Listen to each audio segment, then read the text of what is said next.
So today I am processing northern red oak acorns for food and for dye.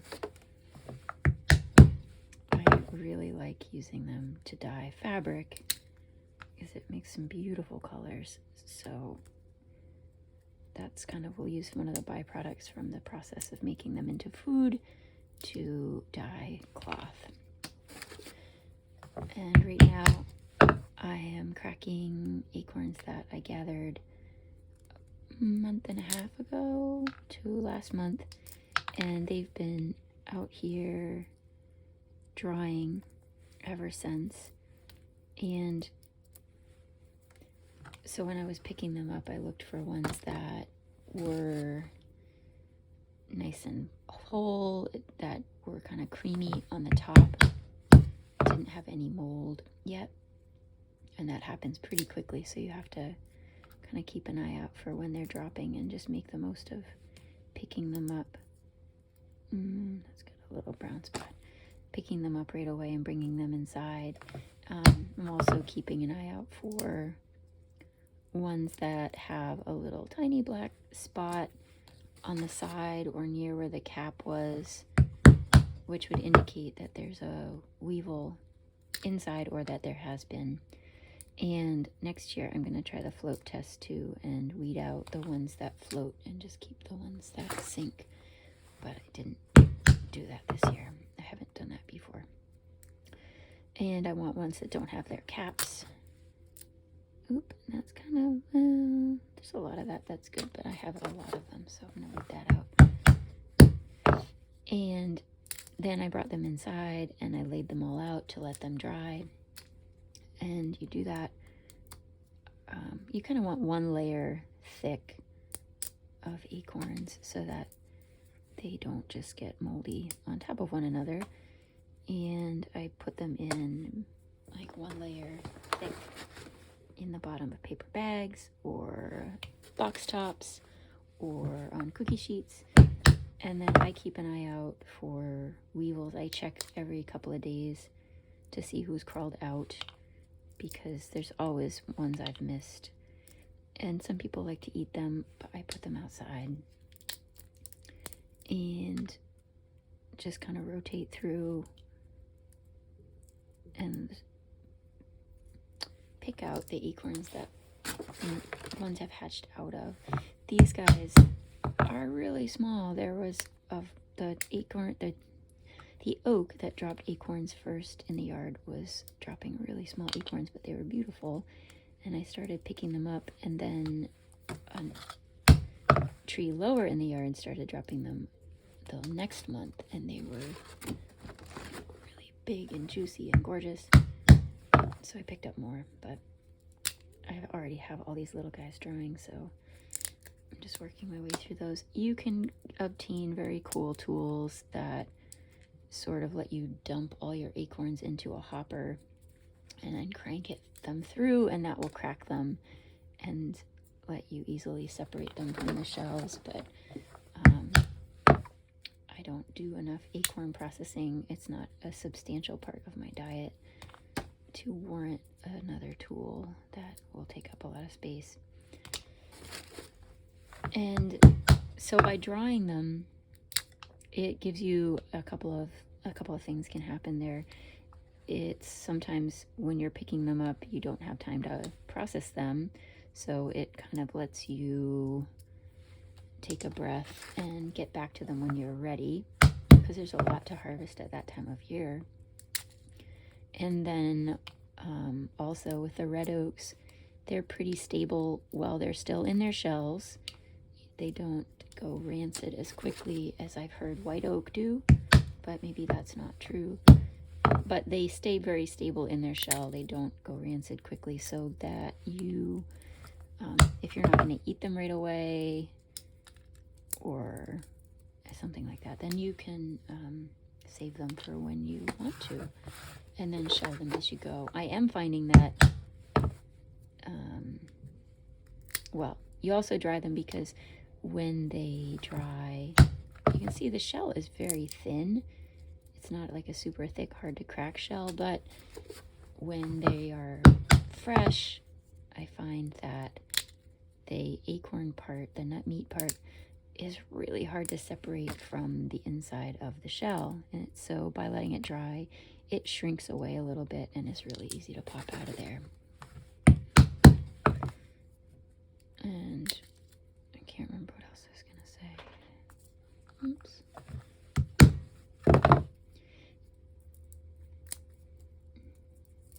This is a nice thing to do with friends or with an audio book. It's like a video game. You just keep going. And the hammer works pretty well. Ooh, that one's stuck. And I do like doing them by hand because it helps me weed out the ones that are moldy or that are that had a worm in it that I missed, and I didn't notice that there was an exit hole, and they're full of frass, or they kind of, sometimes the acorn itself has gone black inside, so you can weed those out as you go.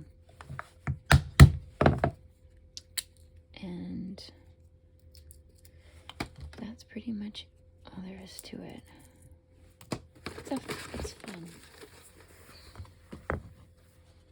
So now I've got all the acorns that we cracked earlier and a big mortar and pestle.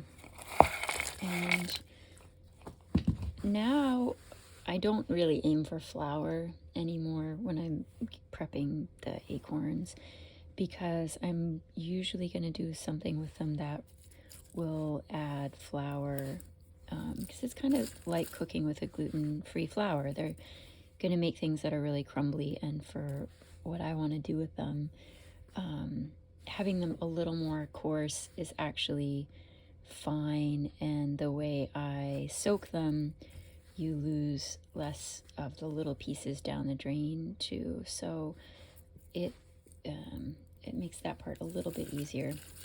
I was finding the last time I ground some a few weeks ago, it was really nice because I hadn't waited as long for the acorns to dry, and they were more like trying to crush peanuts as opposed to crushing almonds. So it was a lot easier to get them to be a consistency that that I was aiming for, and that one's got a big funky spot. Get rid of that guy. But let's see what happens.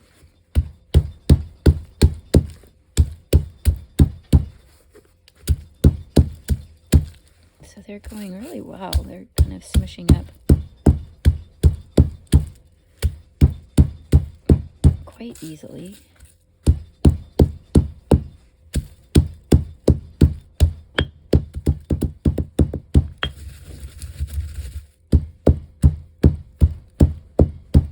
So right now I'm just trying to break up those larger pieces and kind of get everybody about the same size, and then you can kind of do a different motion to grind them up a little more finely.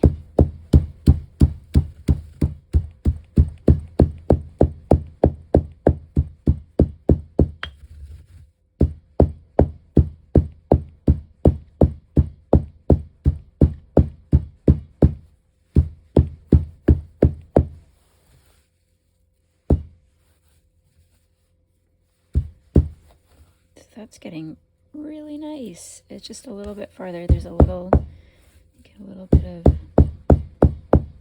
I'm just going to kind of aim for those bigger ones that when you stir, they kind of come up to the surface.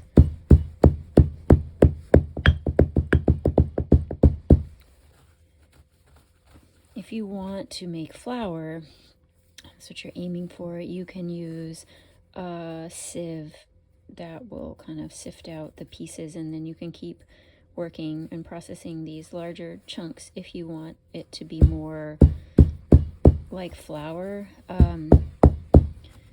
apparently the folks here in North America, or at least this part of North America, often when they were processing acorns would have something more like cornmeal. It'd be kind of more coarse, less powdery,